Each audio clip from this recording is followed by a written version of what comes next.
look, I want to bring our attention to another element of this colorism race conversation, because during yesterday's game, Chris Berman of ESPN, who is known to have said and have done some racist things, right? Back in 2016, Jamel Hill described having an interaction or a message from him where he said some very, racist and very disparaging remarks as a woman about her when she was departing from ESPN at that time. So Chris Berman came out. He was talking about the fact that you got these two black quarterbacks in the Super Bowl, and I just want to play the rest of what he had to say. Take a listen, folks. But also, of course, two African-American quarterbacks starting against each other in the Super Bowl for the first time. Fittingly, February 12th is Abe Lincoln's birthday. Here we go with the highlights in case you missed.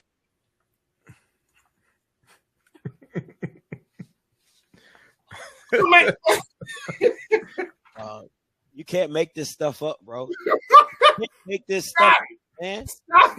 The man said fittingly February 12th is Abe Lincoln's birthday. Like, right. Hey, thank him for these two black quarterbacks who are playing in the NFL. Because if it wasn't for Abe Lincoln, and you know what he did for them black people. You can't make this stuff up, bro. Who the hell? Right. This first, Scott.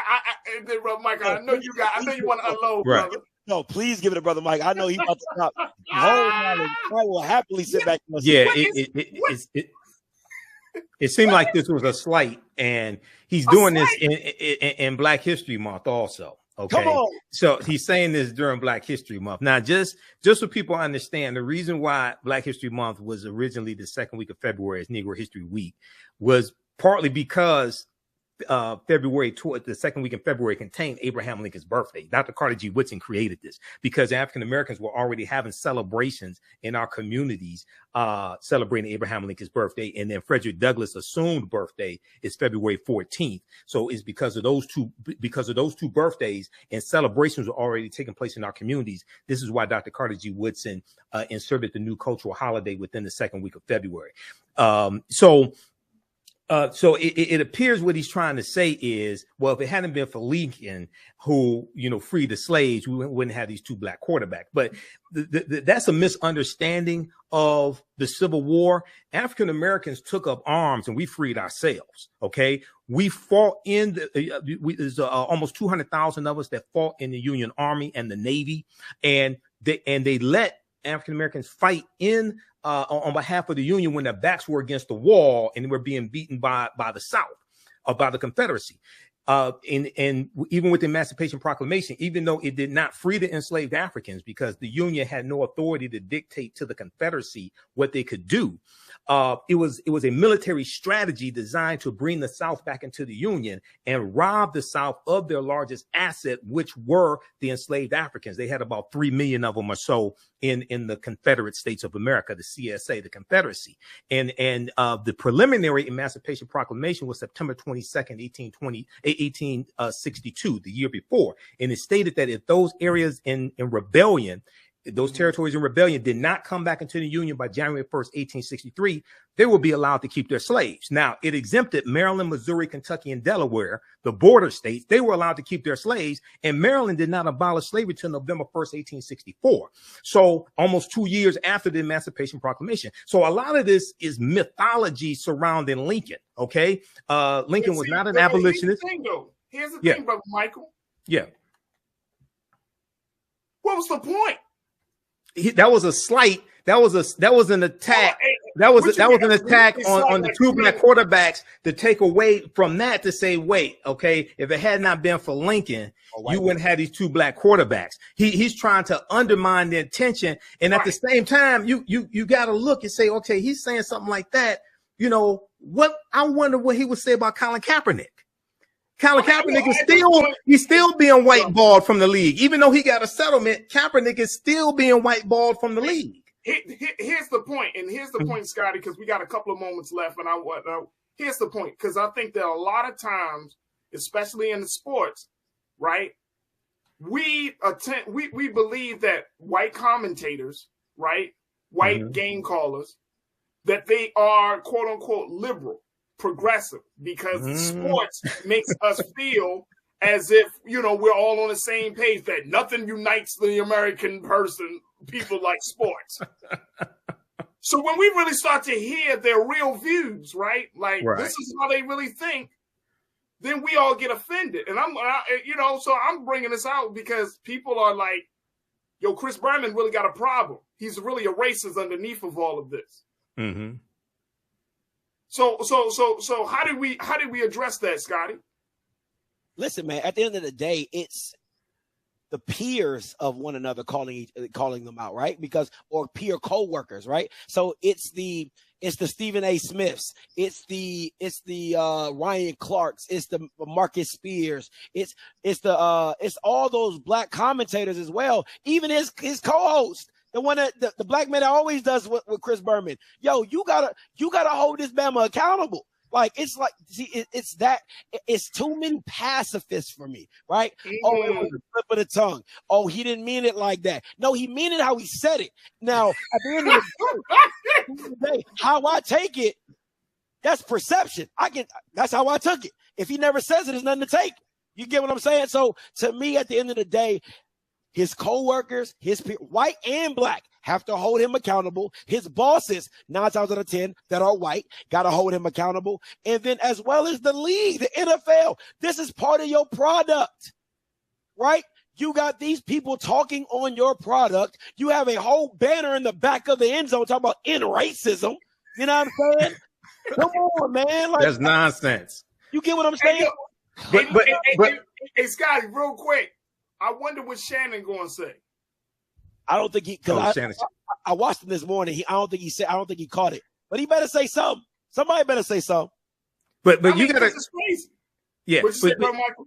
I wonder what Jay-Z's going to say. Remember, Jay-Z was co-opted by the NFL back in September 2019. And I told people, I did a YouTube video September 2nd, 2019. I told people that they brought Jay-Z in, gave him this deal with the NFL to get the top black acts because he put the word out prior to that not to perform at the Super Bowl. Okay, right. So a lot of top black acts didn't perform. In that year that they had Maroon 5 perform, they had terrible ratings. All right. And then I said they're gonna be able to, because of Jay-Z, he's gonna make it all right for the top black acts to perform. Who performed yesterday? Rihanna. I told people what's gonna happen. So I wonder what Jay-Z's gonna say. Because Jay-Z said the deal, he said the deal with the NFL, he said that's the next step in the social justice movement. Talking about Colin Kapernick. He said this is the next step. You can't determine what the next step is because you weren't involved in it in the first place. I'm riding with you on this. I'm riding with Scotty on this. If black commentators don't say something, right? Black Twitter is already saying stuff. But if black commentators don't say something, I ain't talking about Jason Whitlock. Right. Oh, no. I'm talking about that's white supremacy through ventriloquism, Jason Whitlock. Right there, that Negro. Black commentators, right? And look, the crazy part is we don't have that many strong black sports commentators on these mainstream programs. I look, trust and believe, I listen. Right. Like I listen to Nate Burleson, I listen to Michael Strahan, I listen to Shannon. You know what I'm saying? Like who's really talking? The culture. You feel what I'm saying? They'll get paid by white people, man. So they can only get so much. They can only go so far. They only can go so far. But that's why I said, let me hear what Shannon got to say. Because I know Shannon, he can write his own ticket anywhere at this point, right? Yeah. So it's like, I'm with Scotty on this. Like, if you don't say something, this is ridiculous. You had this dude literally say, Abe Lincoln's birthday is today when you talking about 2 black quarterbacks. Like, that is, if that don't. Asinine, bro. Asinine. That feeds into the mythology. That is, and I mean, not the 77% black. How many black people still watch the NFL, right? How many black people still watch? Out of 192 million, what's the breakdown of the demographics? How many women still watch the NFL? They were showing a watch party in Ghana. They were showing it's international. It's international. Listen. Go ahead. I'm sorry. No, you're good, brother Mike. Like they showed that it was, look at this watch party and this party. I'm like, so, it's you don't get it right, bro. Come on, man. I talked to a sports writer from Forbes magazine, from Forbes.com last week, and this is an older brother. He's been a writer for sports for 40 years. He's told me they haven't gotten it right, and he said the reason they haven't gotten it right is because they don't want to get it right. Right, exactly. It's not that they can't. It's not that they don't have the brilliance. It's not that they don't have the black men and black women to be behind the scenes to help shape this new. They don't want to get it right. There's a story right now, and I'm sure, Brother Michael, you've seen it too. Scotty, I'm sure you probably talked about it. There's a story right now where the NFL is on record as being as aggressively denying claims to NFL veterans who need disability and other medical coverage. Yep. Men who have put their lives out on the line, men who have given their bodies to the game, and the NFL is still aggressively denying them health care claims and coverage and insurance coverage. Real quick, you can probably talk about this sometime next time. But the Jim Trotter for 2 years straight has talked about the diversity within the higher levels of media in the NFL and why they have not seen black people and black commentators in the C-level executives in the media room. He's asked the commissioner for 2 years running at the NFL Media Day. Go check that out. I'm telling you, Jim Trotter, what is Goodell? I don't really touch the media room. Bama, you are the commissioner of the NFL. What you mean you don't touch the NFL? What do you mean you don't touch media? That don't even make sense. Doesn't make sense. Well, keep in mind he works for the owners though also. So but see, that's what I'm saying. He does their bidding. He does the owner's bidding. But at the end of the day, you're right. But at the end of the day, like they just it doesn't fit. Look, we gotta take a quick pause. Hey, brother Scotty, I appreciate you as always. Folks, make sure y'all subscribe to Off Script TV on YouTube and on all social media platforms. My man Scotty is always bringing the heat. Truly, truly appreciate this brother and his insight. And every time we talk sports, I always think about my brother. And I'm bringing him in on all of these conversations. And make sure y'all follow him on all social media strategy platforms. Hey, brother Scotty, thank you so much for checking in today. Hey, anytime, Farajii. Thank you, brother Mike. Absolutely. Hey, AfricanHistoryNetwork.com, because we got free Black History Month lecture Saturday, 12 noon to 1:30 p.m. Eastern Standard Time, taught by me, historian, study history 32 years, AfricanHistoryNetwork.com. Yep, Black resistance movements. And if you missed the one I just did Saturday, February 11th, you can still register for that. Watch that one. We did 2 hours. And then my class number 1 of my 12-week online course started up on February 11th as well. Ancient Kemet, the Moors, and the Ma'afa, Understanding the Transatlantic Slave Trade. You can register for that also. There it is, Brother Mike. TheAfricanHistoryNetwork.com. Thank you, Brother Farajii. I appreciate you. I appreciate you. I appreciate the love, peace, passion, and the history, bro. Peace. All right, Flip. All right, how's everybody doing today? All right, Hotep, everybody. Hey, this is Michael Imhotep, founder of the African History Network, host of the African History Network show. I'm a talk show host, researcher, lecturer, writer, and historian. So some of you all saw me today on Farajii Muhammad's show, The Culture, on the Black Star Media Network. I was on the show Monday, February 13th, 2023.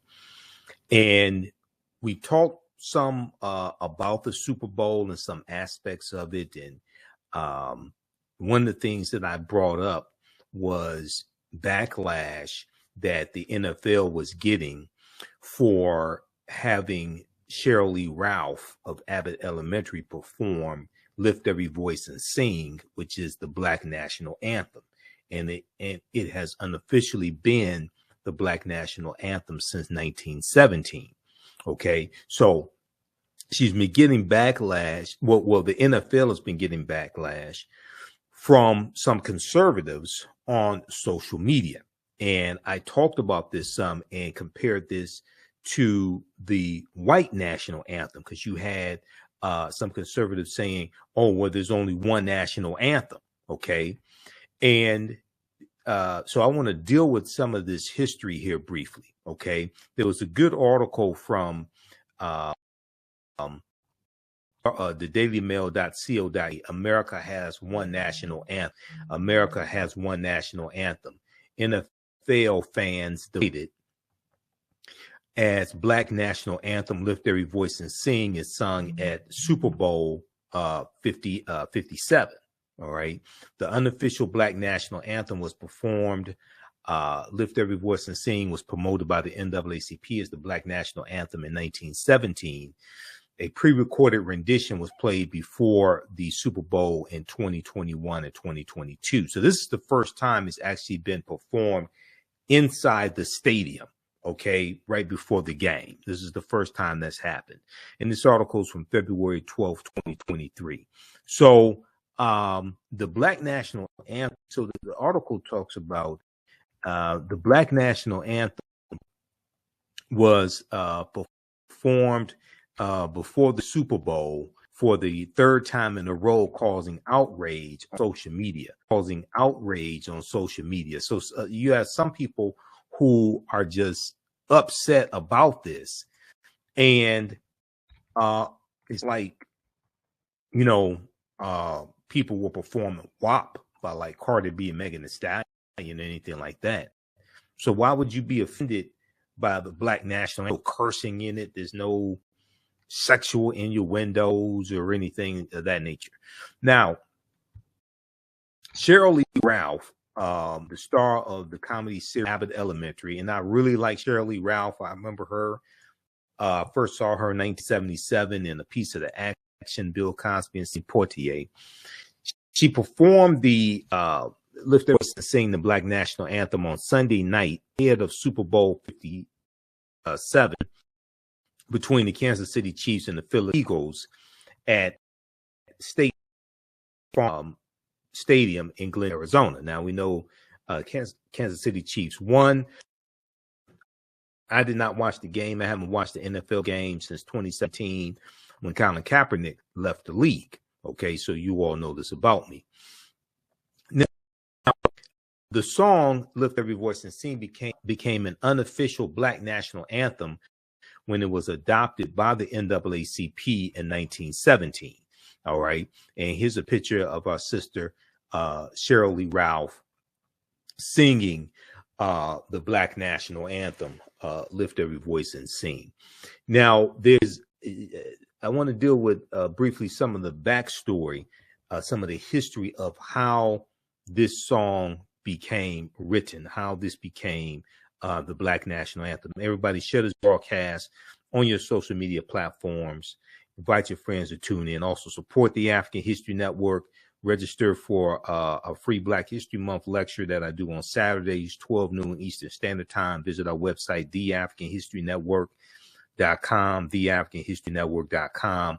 Also register for my online history classes that I teach on Saturdays, 2 p.m. Eastern Standard Time as well, because we just had class number 1 this past Saturday. It's a 12-week online course that I teach, and I'll give you some more information about that. Okay, so here's some background information on Lift Every Voice and Sing the Black National Anthem. Now, there was an article, back in 2018, Beyonce performed the Black National Anthem at Coachella. And a lot of people found out about this song for the first time. A lot of white people found out about this song for the first time. When I was in elementary school, we had to learn the song. It was taught to us. All right. So there was this article here from the Washington Post, Lift Every Voice and Sing, the story behind the Black National Anthem that Beyonce sang.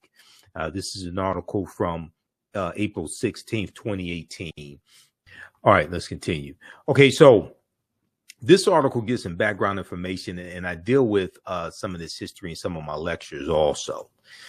So the lyrics were written by James Weldon Johnson. Okay, James Weldon Johnson in 1899. African Americans had been celebrating Lincoln's birthday, which is February 12th. Lincoln's birthday going back to the year after Lincoln was assassinated. He was assassinated in 1865. Okay. And this is one of the reasons why Black History Month is celebrated in the month of it was started out the second week of February, Negro History Week, because it contained the second week of February contained the birth dates of Abraham Lincoln and February 12th and the assumed birth date of Frederick Douglass, which was February 14th, because Douglass didn't know the exact date or exact year that he was born. So this was, we know Negro History Week was created by Dr. Carter G. Woodson, and it was first celebrated in 1926. All right, so James Weldon Johnson was asked to address a crowd in Jacksonville, Florida, for the coming anniversary of Abraham Lincoln's birthday. Just two decades had passed since Reconstruction, the Reconstruction era, which was 1865 to 1877, and lynchings were on the rise in the segregated South. Instead of preparing an ordinary speech, James Weldon Johnson decided to write a poem. The poem started with the words, "Lift every voice," evoking the struggle and resilience of our ancestors. Okay, the poem was evoking the struggle and resilience of our ancestors. Now, the following year, in the year 1900, a chorus of 500 school children performed the song at the Abraham Lincoln celebration. The song quickly took off, becoming a rallying cry for African-American communities in the South, or as one observer noted at the time, quote, a collective prayer. Now, the song was embraced as a hymn in churches and performed at graduation ceremonies and in school assemblies. Within 20 years, the NAACP, National Association for the Advancement of Colored People, which was founded in 1909 and comes out of the Niagara Movement, which was founded in 1905 by Dr. W.B. Du Bois and others. The NAACP adopted "Lift Every Voice and Sing" as its official song. Okay, now it becomes the unofficial Black national anthem in 1917. But when I was growing up, we were just taught it was the Black national anthem. We did not look at it as the unofficial Black national anthem. I think you have some white people in the media who say it's the unofficial Black national anthem, but growing up and it being us singing it in elementary school, high school, and then at African cultural events, African centered events, we never said we're going to sing the unofficial Black national anthem. No, we said we're going to sing the Black national anthem, period. So I think you have white writers, and you may have some African-American writers who are influenced by white people who buy into this and say it's the unofficial Black national anthem. But for us, it was no discussion on that. Okay. There was no doubt this was the Black national anthem. Now, it was embraced as a hymn in churches and performed at graduation ceremonies and in school assemblies. For generations to come, it would be known widely as the Black national anthem. Lift every voice and sing the story. So check out the rest of this article here from the Washington Post. Lift every voice and sing the story behind the Black national anthem that Beyonce sang. Lift every voice and sing the story behind the Black national anthem that Beyonce sang. This is from the Washington Post from August 16th, 2018. Okay, so check out that article. All right, so Beyonce introduced, who won 32 Grammys also, right? Beyonce to make a lot of people aware of the Black national anthem. Now, Sheryl Lee Ralph, who's phenomenal in her own right, sings it at the Super Bowl, okay? And you have a lot of conservatives in this era of attacking critical race theory, attacks on African-American advanced placement, African studies courses, attacks on Black History Month, and books being banned in schools dealing with Dr. King and Rosa Parks and Ruby Bridges, etc. Okay. In this whole climate, now at the Super Bowl, okay, which was probably watched by about 192 million people, was expected. The National Retail Federation estimated that 192 million people, 92 million Americans would watch the would watch the Super Bowl. Okay. All right. So then you have Sheryl Ralph performing. So this is something I talked about on the show today. Okay. The culture on the Black Star Media Network, Roland Martin's network. Now, Sheryl Ralph tweeted 120 years ago today. So February 12th, the day of the Super Bowl 57. It was the 123rd anniversary of Lift Every Voice and Sing being performed publicly for the first time. She said, "Today I will sing it for the first time as part of the Super Bowl pregame show in the stadium." All right, now Sheryl Ralph announced that she would be performing a song on Twitter. Okay, the song was sung for both both Super Bowl 50. Let me see, both Super Bowl 55 and Super Bowl 56. Okay, I get my Roman numerals straight. Okay, L represents 50, V represents 5, V1 represents 6. So 50, 55, and 56. Okay. The song was sung before both Super Bowl 55 and 56, performed by Alicia Keys in 2021 and performed by Mary Mary in 2022. However, Sheryl Ralph was the first person to have sung the song on the actual field inside the stadium, because with Alicia Keys, it was pre-recorded. They showed the video before the Super Bowl game. It was pre-recorded. For Mary Mary, they performed live, but they performed outside of the stadium. Okay. Sheryl Ralph was the first person to have sung the Black National Anthem actually on the Super Bowl field inside the stadium. Both previous performances were broadcast as pre-recorded clips. Now, the song was originally a poem written by James Weldon Johnson, a former leader in the NAACP. Its lyrics describe the struggles, aspirations of African Americans at the turn of the century. Okay, because he wrote it in 1899. Okay, so 1899. I mean, that's just 4 years after. It's just 4 years after Frederick Douglass dies. Frederick Douglass dies in 1890. Okay, and you're talking about chattel slavery ends in 1865. So you're talking about 34 years. The chattel slavery ends. All right, so they were looking at this is coming up on the turn of the century, and they're looking toward the future, understanding the past.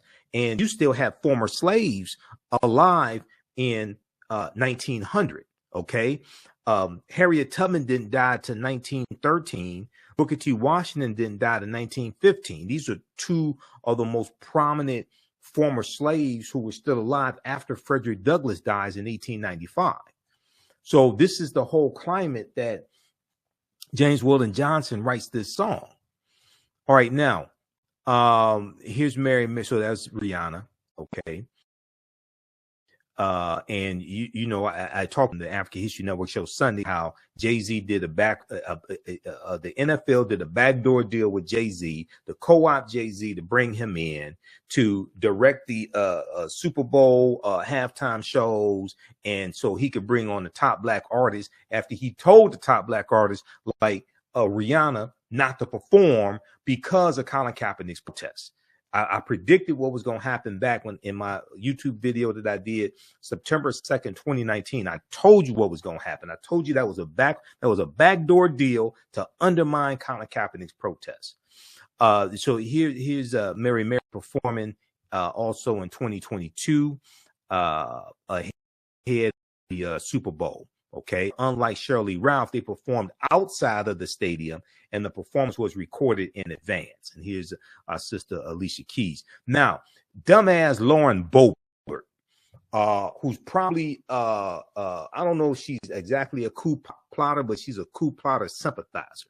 Okay, Republican from Colorado. She won by less than 1,000 votes. I think it was something like 250 votes. She won re-election. This dumbass. She said America only has one national anthem. Okay, why is the NFL trying to divide us by playing multiple?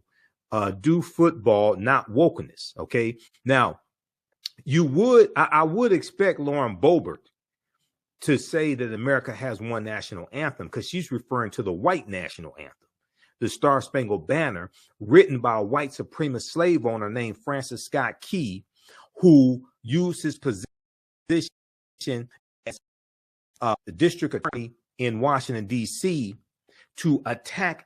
He tried to have one abolitionist named Reuben Crandall executed by hanging, because Reuben Crandall was caught with anti-slavery pamphlets. So Francis Scott is the man who wrote the Star Spangled Banner in it's about September 1814 during the War of 1812. And I call it the white national anthem when you understand the history behind it and who wrote it. It's about white people, for white people, written by white people.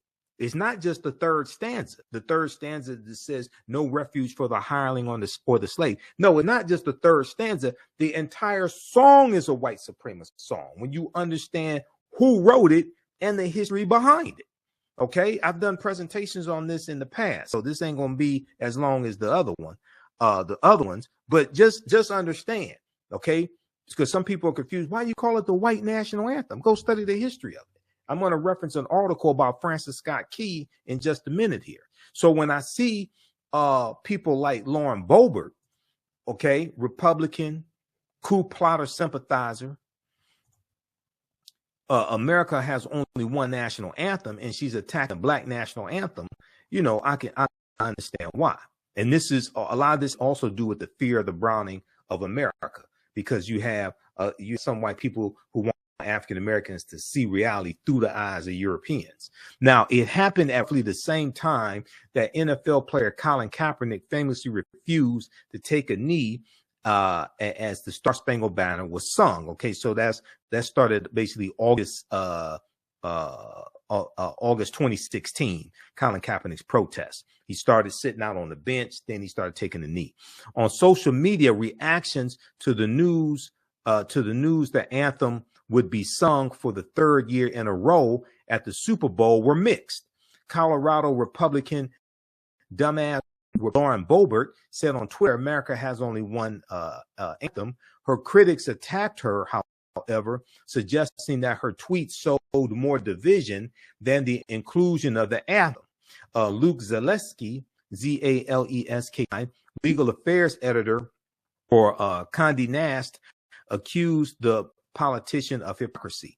The gaslighting is the fact that that she's using the concept of unity to divide. The gaslighting is the fact that she uses the concept of unity to divide. She's doing a grievance contrived to irk and produce of further fracturing society, he wrote. Now, another person noted that not only is it Black History Month, and Black History Month was never designed for this month to be when we study our history, just so we understand. It's a celebration.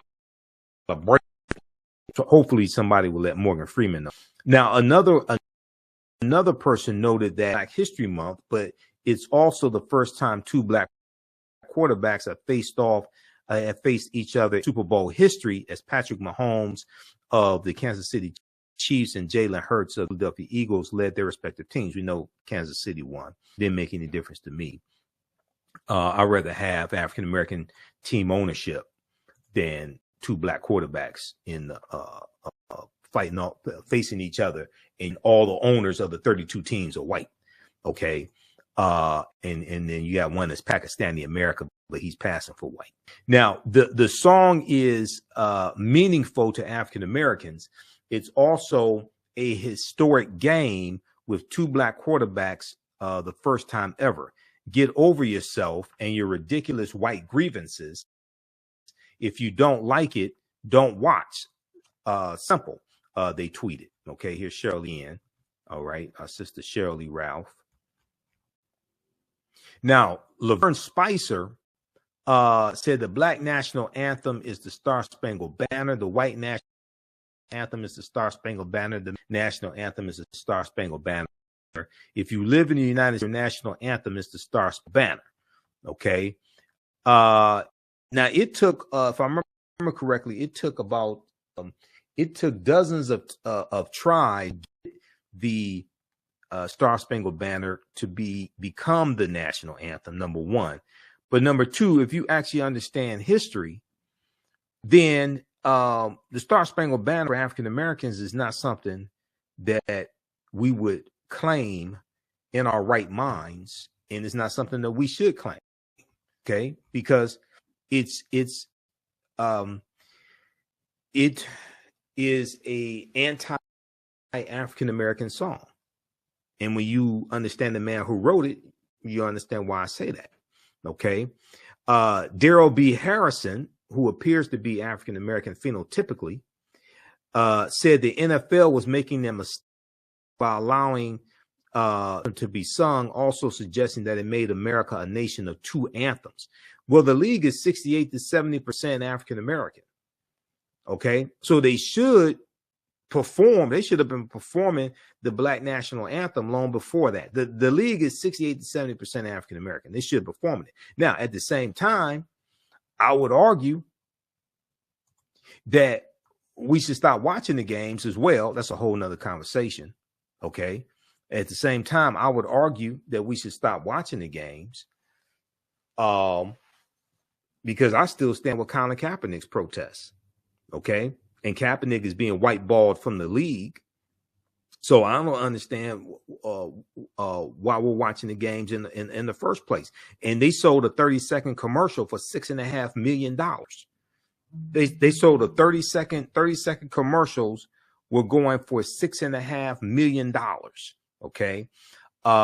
So many of us would rather be entertained than be empowered. If we all rallied behind Colin Kaepernick, leveraged our economic dollars to put pressure on the NFL, stop buying tickets, stop buying jerseys, okay, stop watching the games on TV, things like this, okay, stop going to the games, that would have a tremendous impact, because then it would put us in the driver's seat and we could put pressure on the NFL. You need to have African-American team ownership. You need to have better health benefits for the players after they retire from the league.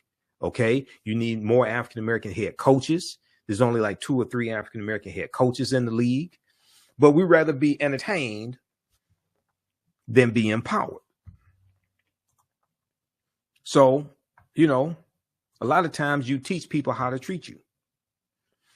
So then let's see, you have the comment from Luke Zaleski as well. He's performed America the Beautiful. I like Babyface. Ask the question, why? Okay, not as love of crime, but just Babyface, why? Okay, come on. So read the rest of this article here. Then they have the lyrics to Lift Every Voice and Sing also. Okay, very interesting article. The backlash that the NFL is getting for having Sheryl Lee Ralph perform the song. Okay, and you may hear more backlash from the coming days. Now, DMP, who is this? DMP said, "Did you hear Chris Berman's dumbass king?" Yeah, we talked about that on Farajii Muhammad's show, The Culture, today on the Black Star Media Network. Okay, Roland Martin's network, and I said that, you know, if you want to talk about Abraham Lincoln, you can talk about Abraham Lincoln. So what Chris Berman was trying to do is he was trying to imply that he wanted to gloss over the fact that you had two African-American quarterbacks playing on opposing teams for the first time in Super Bowl history. And he was implying, hey, if it wasn't for Abraham Lincoln, these guys would still be slaves. Okay? And Abraham Lincoln was not a savior for African Americans. Now, he was better than most white people at the time. He was not a savior. We took up arms and freed ourselves. Okay. We ran away from plantations. All right. We ran behind Union lines. What was the Civil War a good thing for African Americans? Yes, it was. You had almost 200,000 African Americans who fought in the Civil War. We joined the Union Army and we joined the Union Navy and fought in the Civil War, and we fought for our freedom. We took up arms and fought for our freedom. We didn't passively wait for white people to free us. All right. And it's important to understand that the Emancipation Proclamation of January 1st, 1863 did not legally free the slaves. Okay. If you go to loc.gov, the Library of Congress website, loc.gov, and if you read it, it tells you that the slaves in the territories that are in rebellion, okay, the territories that were part of the Confederate States of America, the Confederacy, it was saying that those slaves would be freed if those territories did not come back into the Union by January 1st, 1863, because the initial Emancipation Proclamation was September 22nd, 1862. The Emancipation Proclamation was an ultimatum to the Confederacy to bring the territories back into the Union, okay, to bring those territories in rebellion back into the Union. The Civil War was not fought slaves. The Civil War was fought to bring the South back into the Union, to keep the Union together, because the South was the economic engine of America.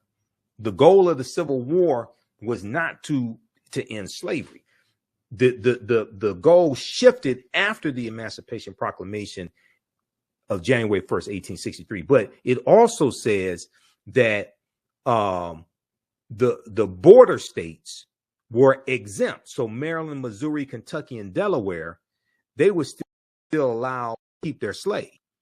Okay, Maryland did not abolish slavery till November 1st, 1864. This is something we talked about in my class on Saturday, class number 1 of Ancient Kemet, the Moors, and the Ma'afa, Understanding the Transatlantic Slave Trade, what they didn't teach you in school. So if you missed class number 1, you can still register for it. Class number 2 is coming up Saturday, February 18th, 2023. It's a 12-week online course. We deal with thousands of years of history and what leads up to the transatlantic slave trade taking place. So the class is on sale, $80, regularly $130. We do the sessions live. All the sessions are archived and recorded. You can go back and watch it anytime. So when you register for the course, you can go back and watch class number 1. So visit our website, theafricanhistorynetwork.com, theafricanhistorynetwork.com, because we did 2 hours on Saturday. And if you look at this article here from the Washington Post, there's a piece from the Washington Post with Maryland. Maryland did not abolish slavery after the Emancipation Proclamation, and they put it on the ballot, took a vote on it, and it almost didn't pass. Okay, so a lot of this that we think is history, and a lot of this history surrounding Abraham Lincoln is a lot of myth. Now, he was a better white man than a lot of them at the time, but Lincoln was not an abolitionist.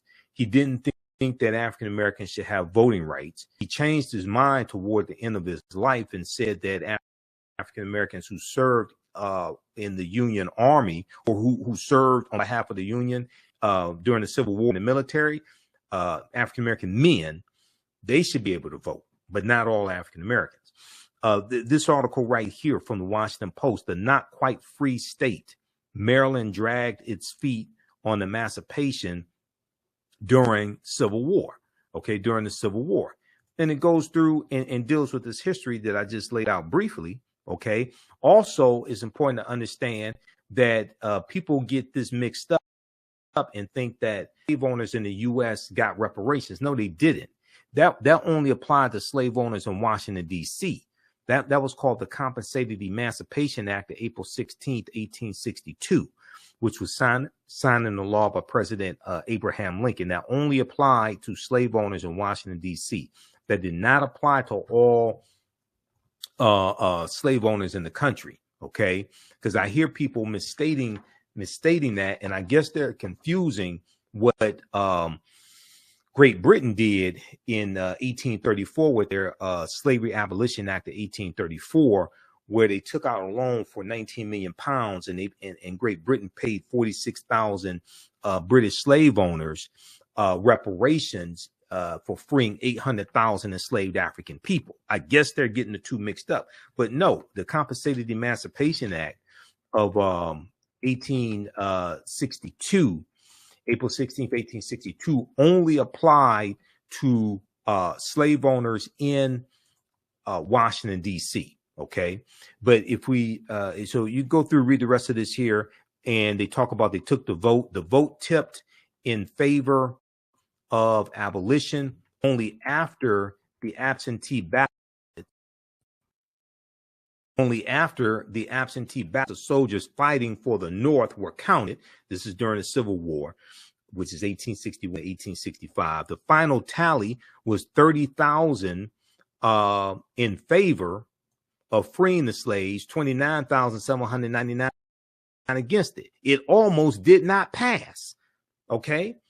On November 1st, 4 Maryland slaves were declared free only a few months before Congress would approve the 13th Amendment abolishing slavery. So the 13th Amendment is going to pass the House and the Senate, but it gets ratified by Georgia December 6, 1865. And when Georgia ratifies the 13th Amendment, because the ratification process, a bill has to pass the House and the Senate, then it has to pass 3/4 of the state legislatures by a 2/3 majority vote.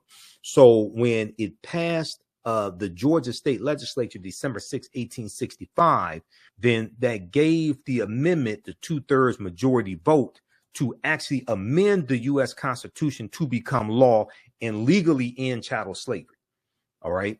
So I encourage people to go to loc.gov, the Library of Congress website, and also go to archives.gov and read these documents, Emancipation Proclamation, read the U.S. Constitution, read the Declaration, because when you go through and read these documents, you get a much better understanding of history and understanding of law, and laws shape historical events, shape movements, shape laws and policies. So you have a cycle. These are the type of things that I deal with in my online courses. Okay. So how's everybody doing? Give us a thumbs up, give us a heart, give us a like on this broadcast. How you like this type of information?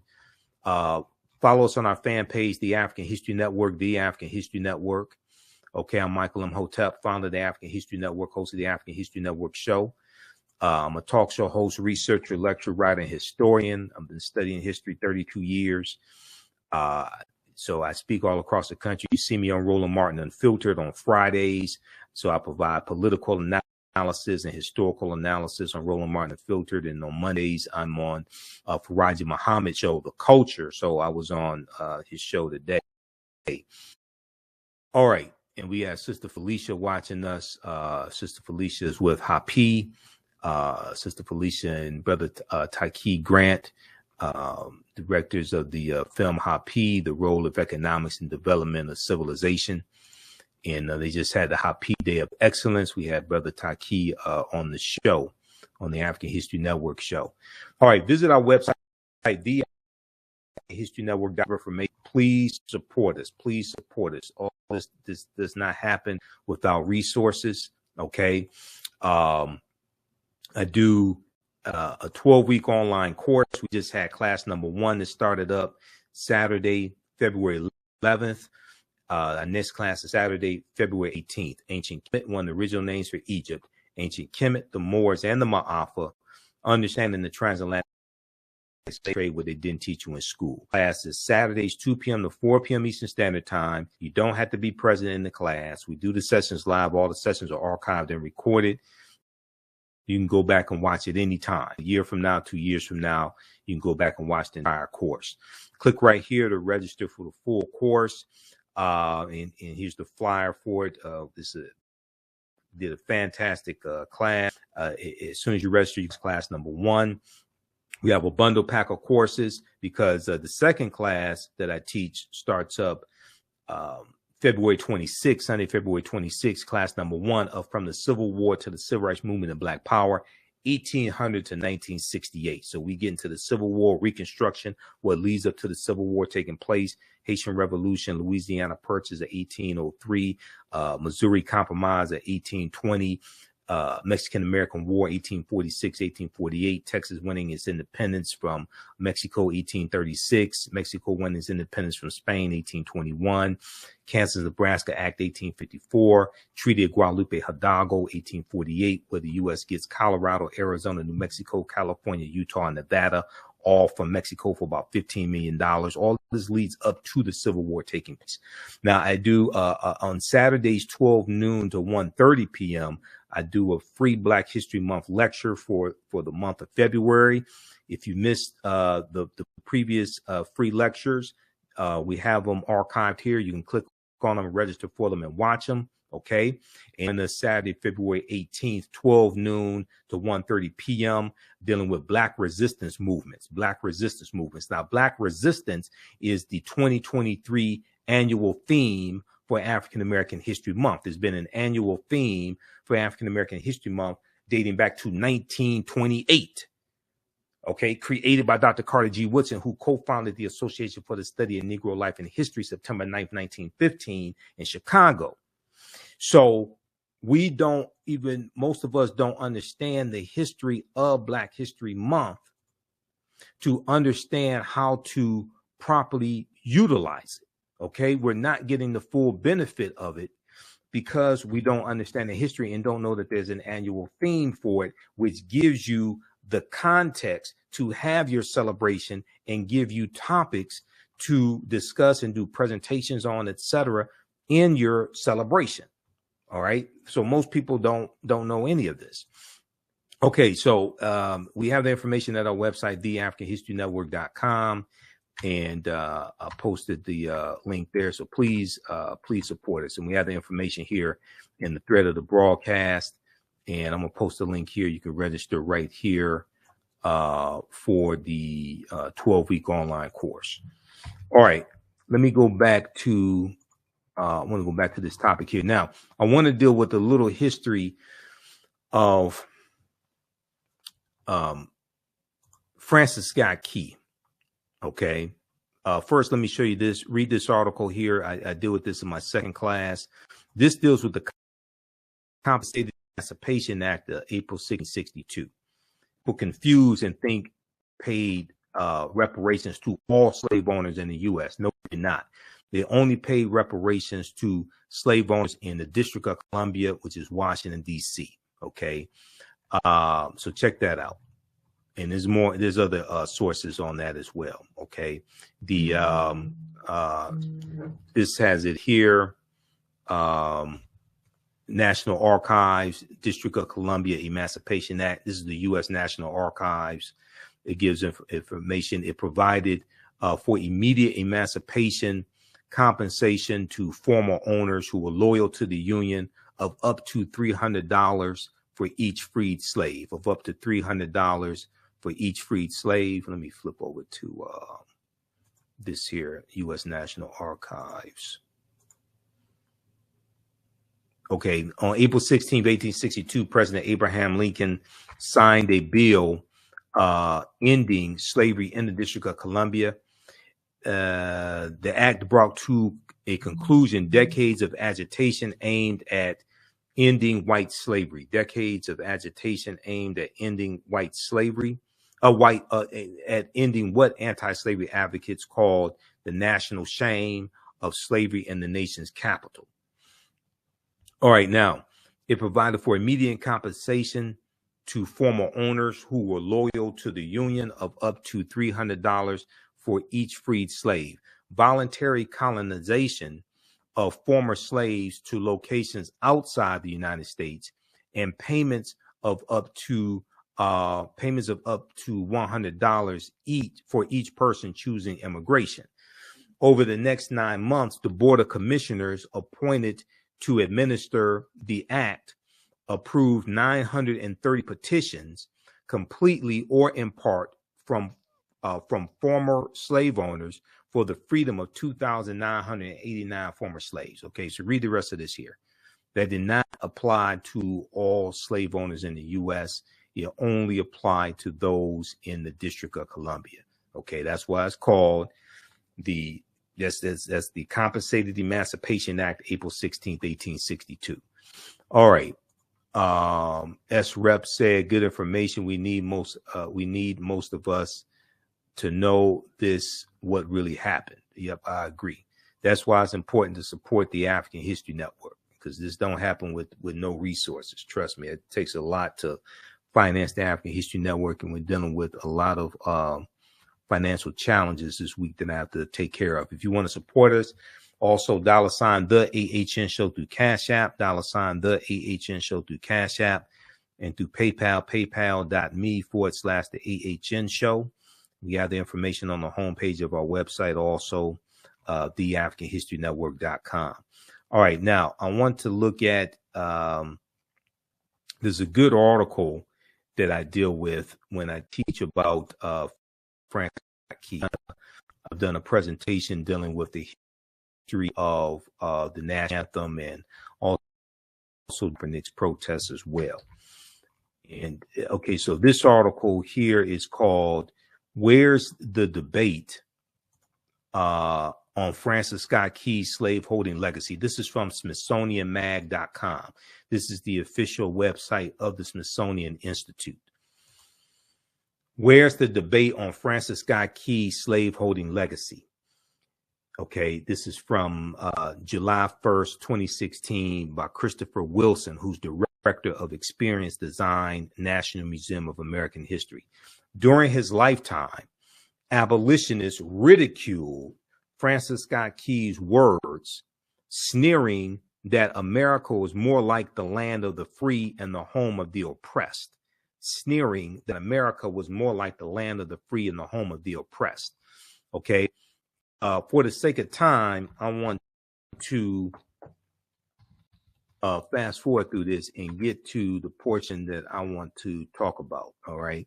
Now, in 1814, this during the War of 1812, Francis Scott Key was a slaveholding lawyer from an old Maryland plantation family who, thanks to a system of human bondage, had grown rich and powerful. Now, this is Francis Scott Key right here, the man who wrote what he named it, the Defense of Fort McHenry. The Defense of Fort McHenry. It started out as a poem, and it was about a battle during the War of 1812. The War of 1812 was 1812 to 1814, and the U.S. was fighting against Great Britain once again. Okay, this is the War of 1812. Now, when Francis Scott Key wrote the poem that would, in 1931, become the national anthem, all right, and proclaim our nation, quote, the land of the free, like Thomas Jefferson, Francis Scott Key not only profited from slaves, he conceptions of American citizenship and human potential. Africans in America, Francis Scott Key said, were, quote, a distinct and inferior race of people, which all experience proves to be the greatest evil that afflicts a community. Francis Scott Key was a straight up white supremacist slave owner. What the hell am I going to sing a song that he wrote that became the white national anthem? That's just stupid. That's what happens when you don't understand history. You don't understand what you're participating in. This is why I don't sing the white national anthem, It's not the third. It's not just the third stanza, okay, that says no refuge for the hireling or the slave. It's the entire song is a white supremacist song. As I said before, it was written by white people, for white people, about white people, and it was voted on in Congress by white people to become the white national anthem. Because by the time it was voted on in 1931, there may have been maybe one African American who was in Congress. That's it. So what are you talking about? This is what happens when you don't understand history. Now, if you want to say there should be a new national anthem, okay, that supports that is inclusive of various races of people, and it's inclusive of everybody. If you want to say there should be a new national anthem, okay, I can agree with that. I'll go, I can agree with that. If there should be a new national anthem, this is not it right here. And then when you get into the colonial Marines was a group of Marines who were a lot of them were former slaves. And this was a group that Francis Scott Key and his men had a battle with 2 or 3 weeks prior to him writing this. And because when he writes the defense of Fort McHenry, he's watching a British attack on Fort McHenry in Baltimore. Okay. That's why it's called the defense of Fort McHenry. So when you get into all this, then you see his animosity for African people come out. So this is why, a lot of this stuff I sit back and I look and I'm saying, okay,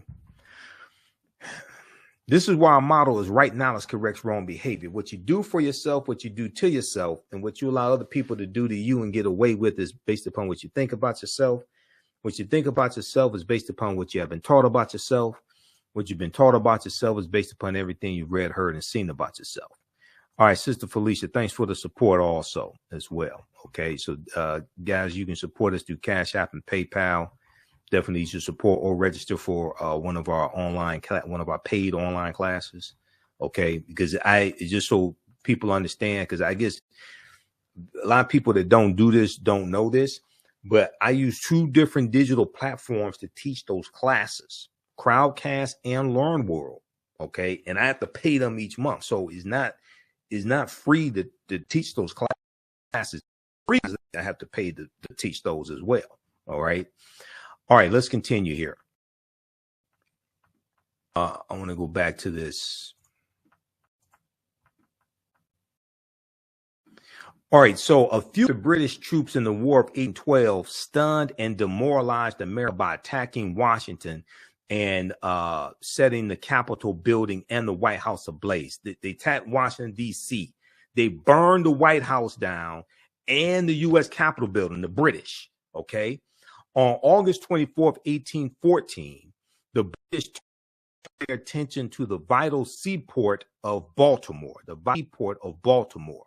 All right. Now, September 13th, 1814, British warships commenced an attack on Fort McHenry in Baltimore, which protected the city's harbor. For 25 hours, bombs and rockets rained down on the fort while Americans still wondering whether their newfound freedom would really be short-lived, awaited news of Baltimore's fate. So this is after the American Revolutionary War, which was 1775 to 1783 against Great Britain also. Okay. So, so you have America, largely white people in America, wondering, okay, are we still going to be a free nation, etc.?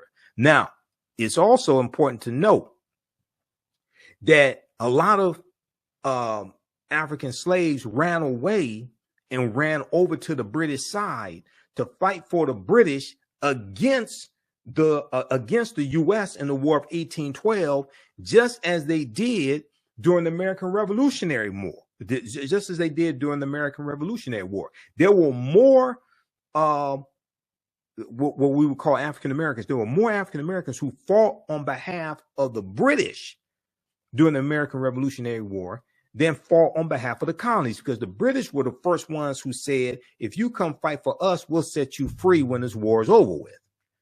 All right. So we were born at night, but not last night. We said, okay, we're going to go fight for the British because we wanted to be free. So and you know, to make a, not to,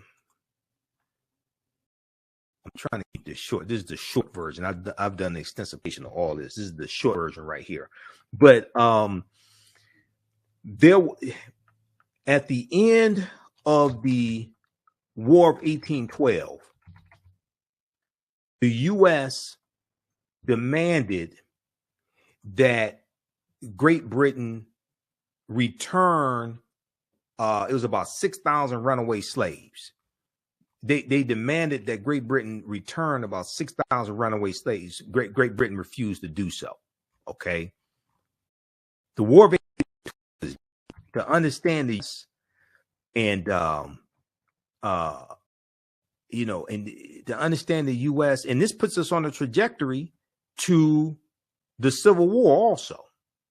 Okay, this puts us on a trajectory to the Civil War as well.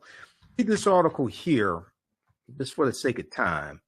This is written by Dr. Jason Johnson for TheRoot.com. I'm not a big fan of Dr. Jason Johnson. I've been listening to him, and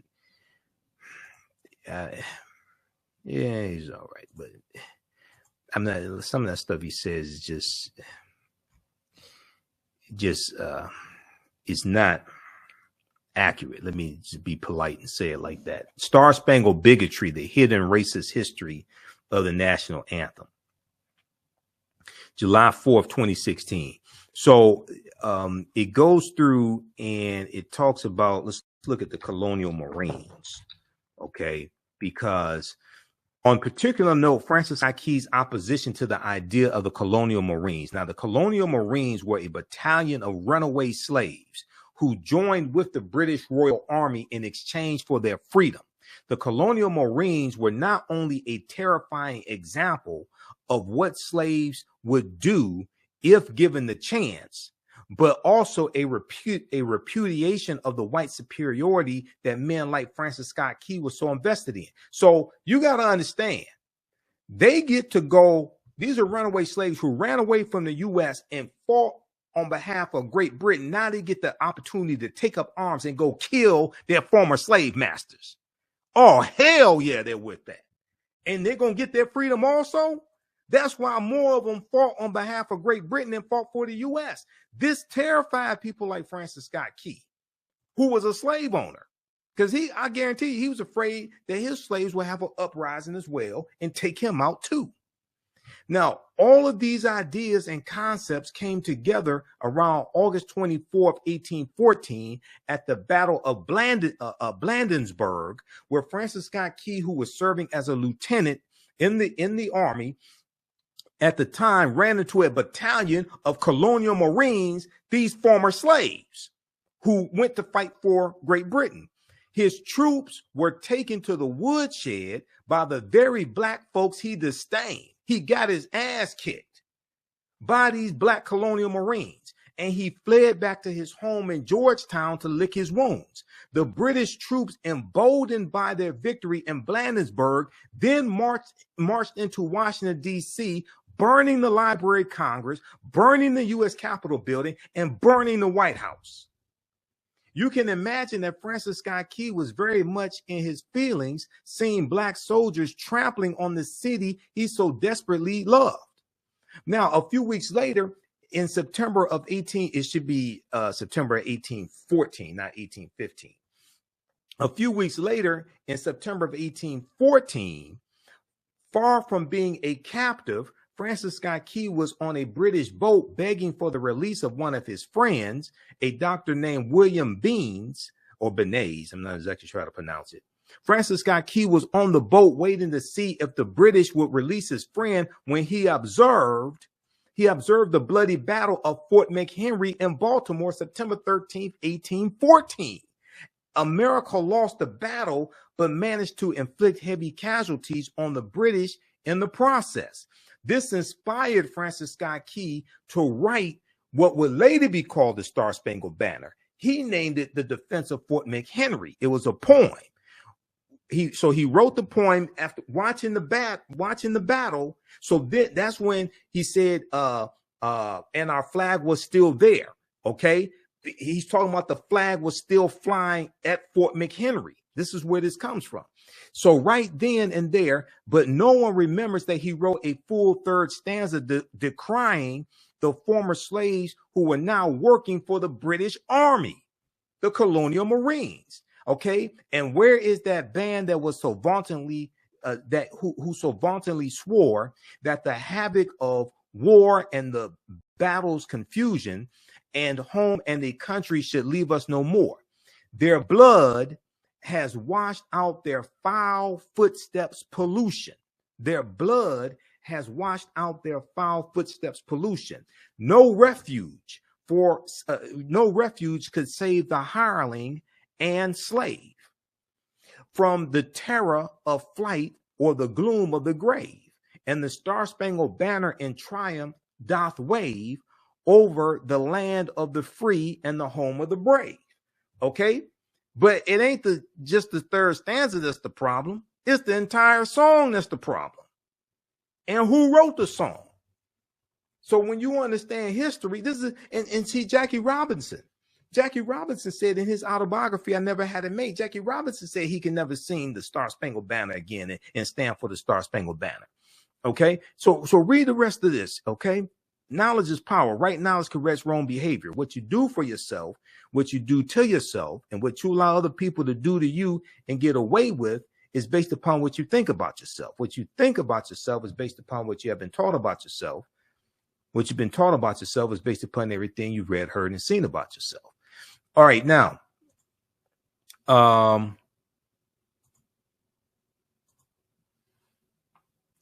let me go back to, let me go back to this here. Okay, so we have,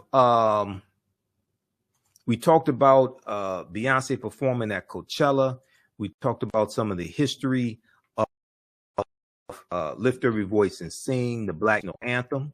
Okay, it's not the unofficial Black National Anthem, because I tell you, when I was growing up, we say, okay, now it's time to sing the unofficial Black National Anthem. No, that's white people trying to tell us it's the unofficial Black National Anthem.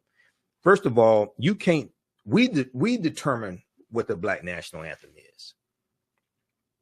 Europeans can't tell us what the Black National Anthem is. They're trying to define reality for us. Power is the ability to define and shape reality and have other people accept your definition of reality as if it were their own. Is Dr. Wade Noble correctly teaches us. All right.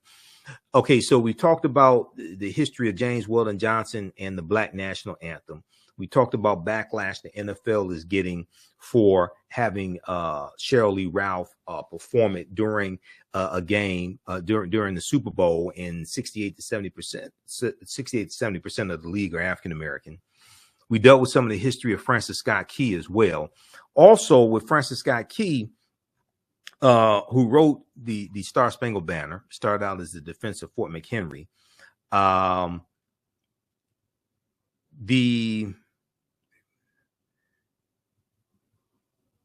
Let me see something. It's right here. Yeah. I want to go to this piece right here, back to the Smithsonian. Let's look at this here.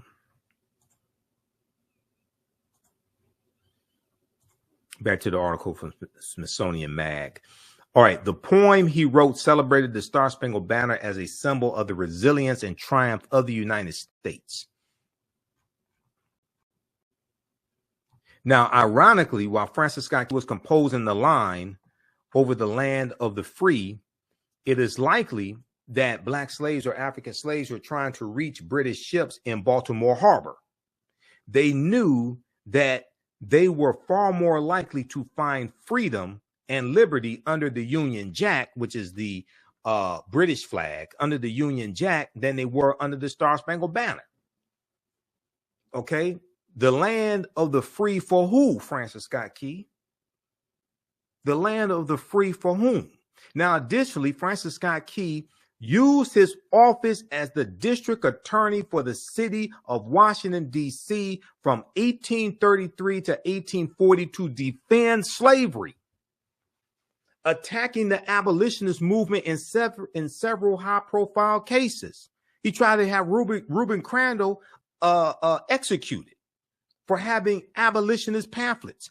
In the mid-1830s, the abolitionist movement was gaining momentum. So right around 1830, 1831, the Underground Railroad is formed, okay? Largely up north. The majority of it is up north, okay? And then you have a Southern Underground Railroad going from Texas into Mexico, because when Vicente Guerrero, who was the second president of Mexico, when Vicente Guerrero became president, he abolished slavery because he was a former slave. He was like Afro-Mexican, Vicente Guerrero. All right. So you had between 5,000 to 10,000 runaway African slaves who run away from Texas and surrounding areas like Mississippi, things like this. They run into Mexico, because Mexico is free territory now. Then you have the Underground Railroad going from the south going up north also. Okay, now in the mid 1830s, the abolitionist movement was gaining momentum. All right. And with it came increased violence, particularly from pro-slavery mobs attacking free African Americans and white abolitionists, and other methods to silence the growing cries of abolition. In the U.S. House of Representatives and United States Senate, in a House of Representatives and United States Senate inundated with petitions from abolitionists calling for the ending or restriction of slavery, pro-slavery congressmen looked for a way to suppress the voices of abolitionists. Now, also, we know that in 1808, January 1st, 1808, the international transatlantic slave trade was abolished. And the international transatlantic slave trade dealt with bringing Africans into the country to enslave them. And this is that law passed Congress March 2nd, 1807. Okay. And it went into effect January 1st, 1808. Now, it still allowed slavery to exist in the U.S., but it made it illegal to bring Africans into the country to enslave them. And this dealt with that there were international treaties, Great Britain and the United States. Britain into 1807, U.S. Congress, March 2nd, 1807, bans the international transatlantic slave trade. National other countries that enter into these international treaties. And this is stipulated in Article 1, Section 9, which the earliest that the international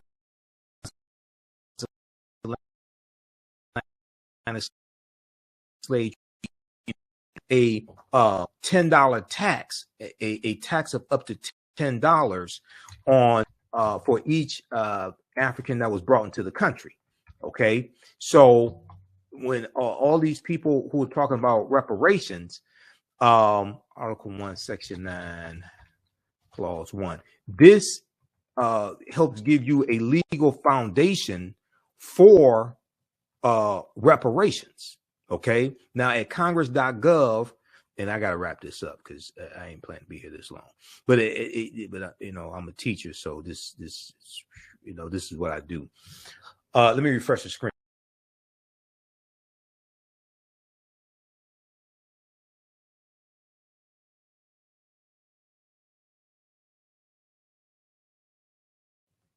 All right, now, okay, we're back here because I got to upgrade the I got to upgrade my laptop. I need a new laptop. I need one that has a faster processor than this laptop here.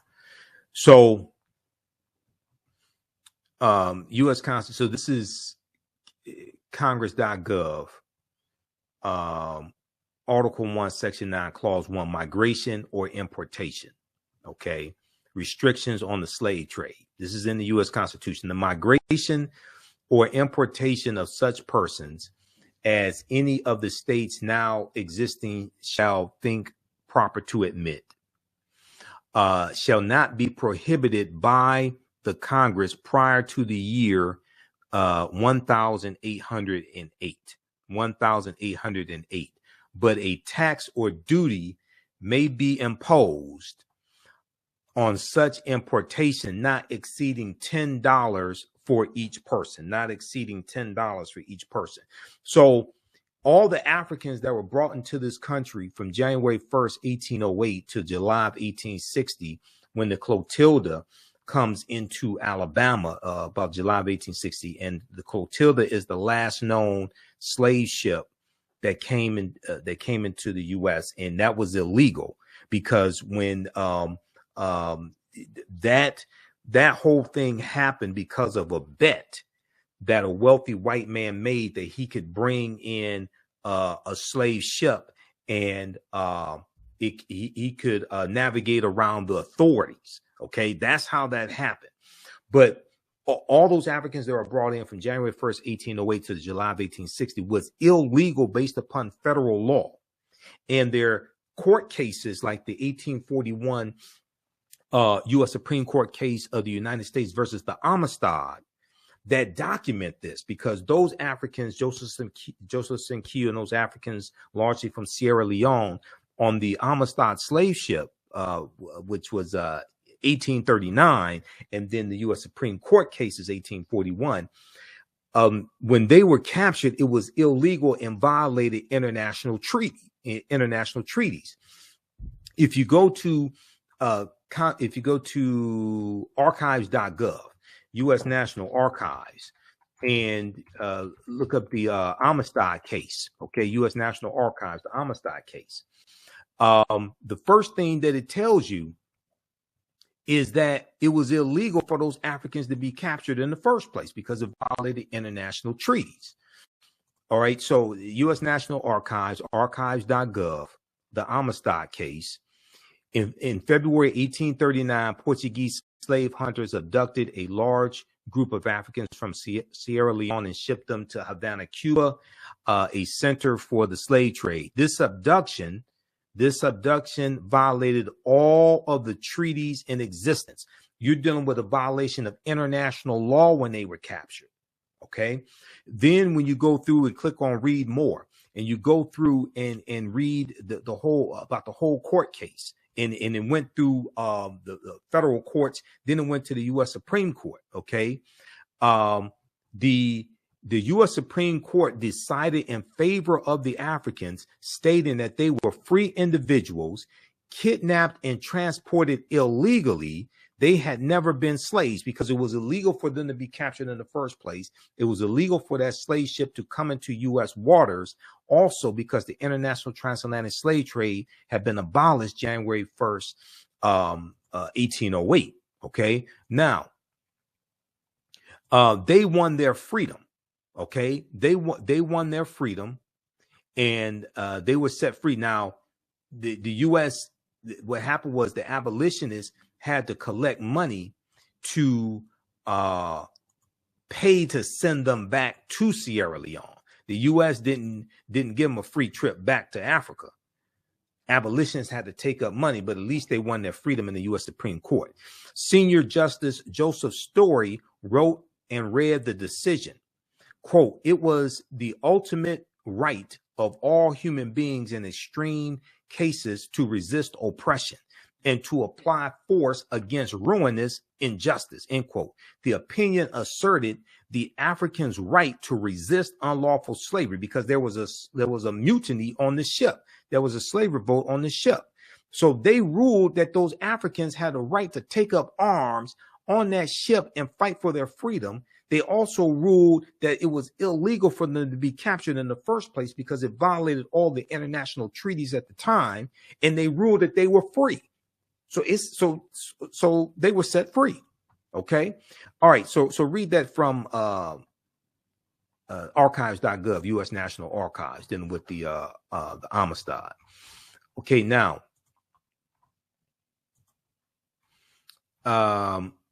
let's go back.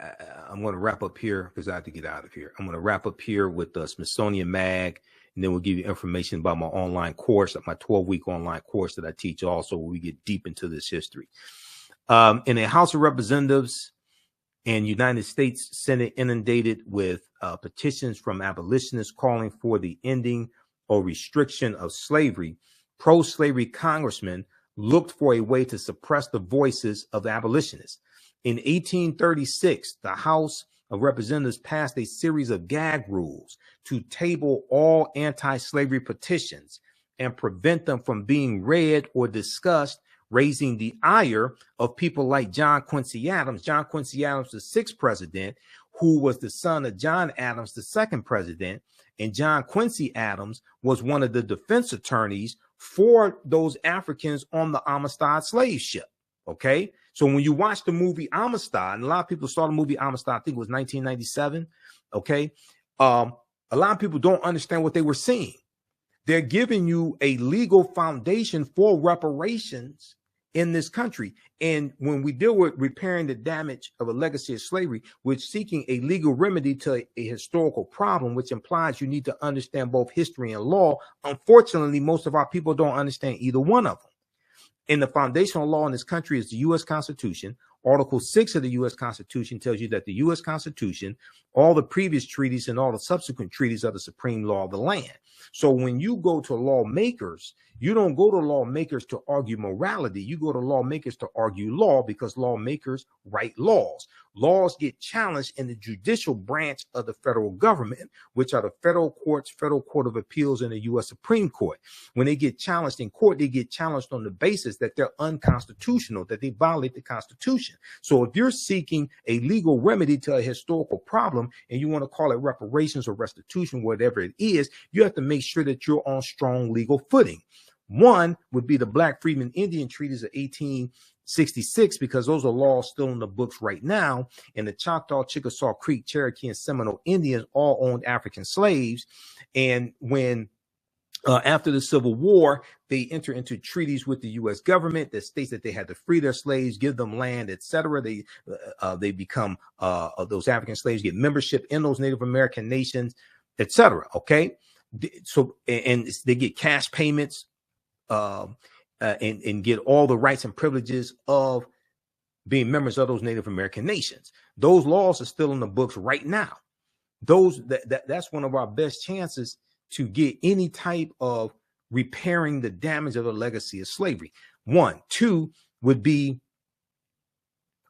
based upon Article 1, Section 9, Clause 1 of the U.S. Constitution, okay, which ended the international transatlantic slave trade. All right, and I'm trying to find something right quick here. Where is my presentation on? Oh, I dealt with this in my Kwanzaa presentation. Yeah, I dealt with this in my Kwanzaa presentation, dealing with reparations. So check out this piece here. And I've also talked about this on the African History Network show. I talked about this on Hot Pete Talks as well with Felicia Hardin and Taki Grant, also when they interviewed me before. Look at this here. So attorney Demario Solomon Simmons, who we've been on Roland Martin Unfiltered before together, he's working with Representative Maxine Waters to enforce the Black Freedmen Indian Treaties of 1866 for descendants of the Black freedmen. Now, you're not going to get anything like this passed with Republicans in control of the House of Representatives. Democrats have to take back control of the House, and it takes 218 votes to get any bill passed in the House of Representatives. Okay. Descendants of Black freedmen enslaved by Native Americans in 1800 seek tribal citizenship. Representative Maxine Waters tries to help. If we look at this, go through, read these articles, and we discuss this in my online classes, but go through and read these articles here. Even though progress is being a little progress is being made, African Americans don't understand how to get reparations, law, and the legislative process.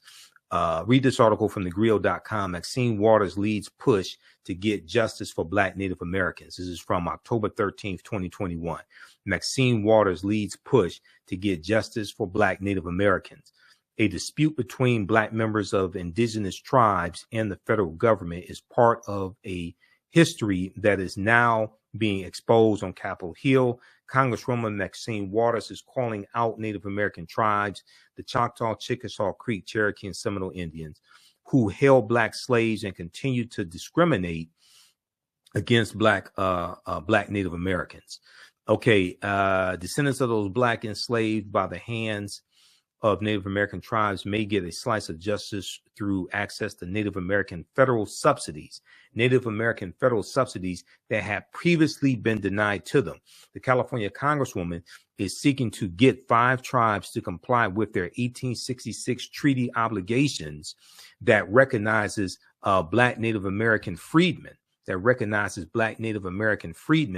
and their descendants as full citizens of their tribes, therefore making them entitled to all of the rights afforded to any other citizens of those Native American tribes or nations. Representative Maxine Waters tells the group, read that. Much of the dispute between Black members of the indigenous tribes and the federal government is part of a history that is now being exposed on Capitol Hill. Now, this ties into the origins of Black Wall Street in Tulsa, Oklahoma, and I've done a 2.5-hour lecture dealing with the history of Black Wall Street in Tulsa, Oklahoma. It's available at our website, theafricanhistorynetwork.com, Tulsa, Oklahoma was founded by Creek Indians around 1836, who got pushed off their land in the southeast United States because of the Indian Removal Act of 1830, signed by President Andrew Jackson. Okay, I'm making this too long. I got to stop here because I'll just keep going. Read that article, okay, and read this one also.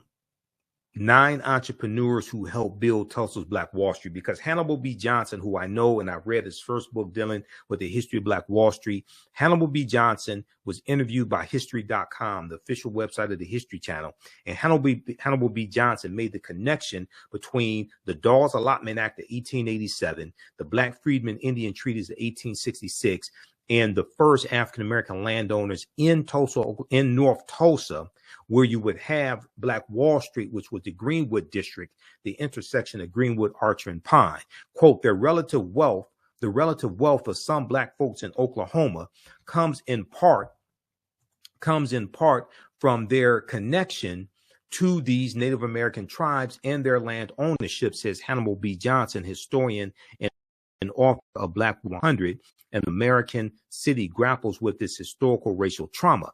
The Dawes Allotment Act 1887, named after Senator Henry L. Dawes of Massachusetts, authorized the government to divide tribal into allotments for individual Native Americans, which included Black members of those Native American tribes. As word spread that Indian Territory was a safer place for African Americans to settle between 1865 and 1920, more than 50 Black townships were founded in Oklahoma. Okay, so let me go back to this article and finish this up because I have to get out of here. And you know, this is teaching history is my passion, but I'll just keep going. I'm telling you right now. You know, like the Energizer Bunny, you just keep going and going and going. That's what I'll do. I'm going to have to get out. 1836, the House of Representatives passed a series of gag rules raising the ire of people like John Quincy Adams, who saw restricting debate and assault on a basic First Amendment right of citizens to protest and petition. Okay, protest and petition to end slavery. Now, in the same year, okay, so that'd be 1836. In the same year, shortly after a race riot in Washington, D.C. in 1836, when an angry white mob set upon a well-known black restaurant owner, Francis Scott Key, the man who wrote the Star Spangled Banner, the man who talked about the land of the free and the home of the brave for white people. Francis Scott Key likewise sought to crack down on the free speech of abolitionists, those fighting to end slavery.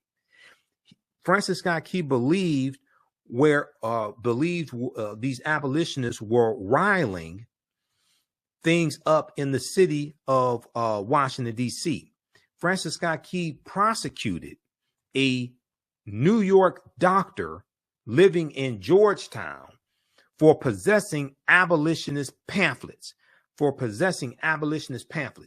In the resulting case of the U.S. versus Reuben Crandall, Francis Scott Key, the man who wrote the Star Spangled Banner, made national headlines by asking whether the property rights of slaveholders outweighed the free speech rights of those arguing for slavery's abolishment.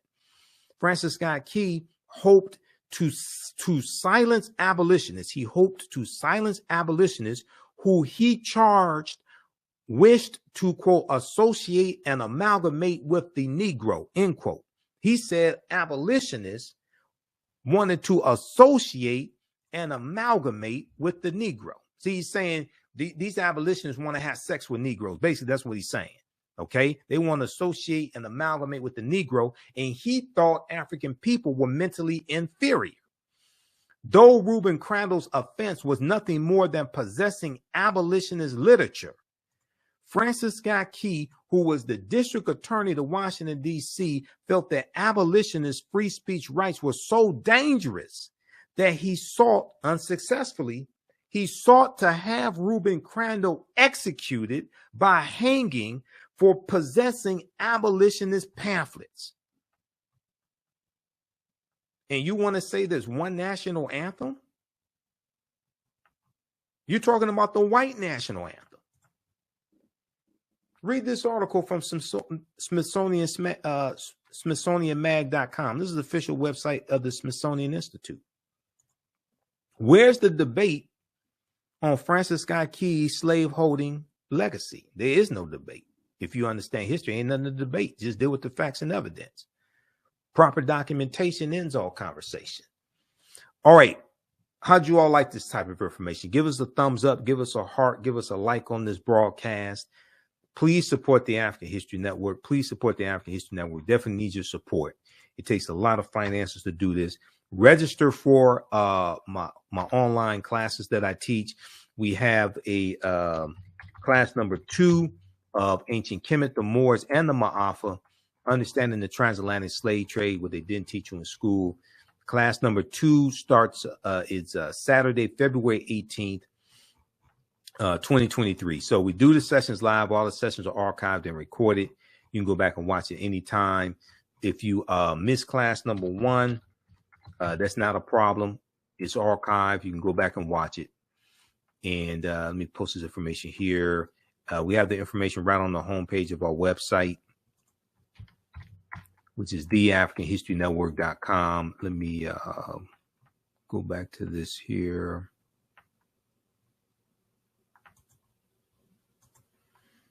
Let's go back to the website. So as soon as you register, you can start watching the content. You go to our website, scroll down, you see information about my radio show. I'm on Sundays, 9 p.m. to 11 p.m. Eastern Standard Time, the African History Network show.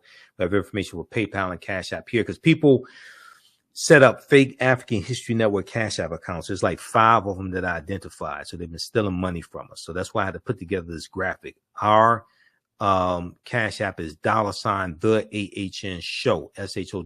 That's our Cash App tag. And when you go to it, it'll say Michael, and it'll probably show my picture there. People set up these fake African History Network Cash App accounts that have been stealing money from us. I contacted Cash App a number of times. They opened up an investigation that's slow as hell dealing with this stuff. Okay. So I got to follow with them again. We have the free lectures Saturday, February 18th, 12 noon to 1:30 p.m. And then also register for my 12-week online course. Class number 2 starts Saturday, February 18th, 2 p.m. to 4 p.m. Eastern Standard Time. It's on sale $80, regularly $130. Ancient Kemet, the Moors, and the Ma'afa, understanding the transatlantic slave trade. Okay. And we deal with thousands of years of history, what leads up to the transatlantic slave trade taking place. We deal with the 800-year occupation of Europe by the Africans known as the Moors. We have a bundle pack where you get both classes for $120. You get the first class and the second class that I teach from the Civil War to the Civil Rights Movement and Black Power, 1800 to 1968. Also, when you register for Understanding the Transatlantic Slave Trade, there'll be there are 5 bonus lectures of mine that you'll get also. 5 bonus lectures of mine that you'll get also. They'll be in the video library. Okay. All right. So I'm going to post the link here. This takes you to the website for the class number. What is this? Class number 2. Let's see. And actually, let's see. We have class number 2.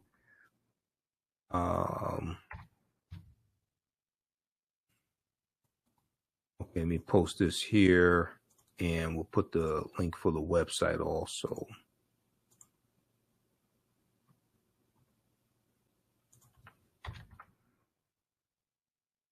And this information you could use with your children also in the courses. I would say the information is PG-13. I do a PowerPoint presentation. We have book references, articles, video clips. I scan the pages of the book, so we show you that on the screen. So it's very visual. And some of the slides that I showed you some of the slides, the PowerPoint slides, those are some of the slides that I use in the classes as well. All right. So hopefully you learned a lot today. Share this with your friends. Follow us on our fan page, the African History Network. On Facebook, turn on live notifications so you know when we go live. Follow me on YouTube, Michael Imhotep, IMHOTEP on YouTube.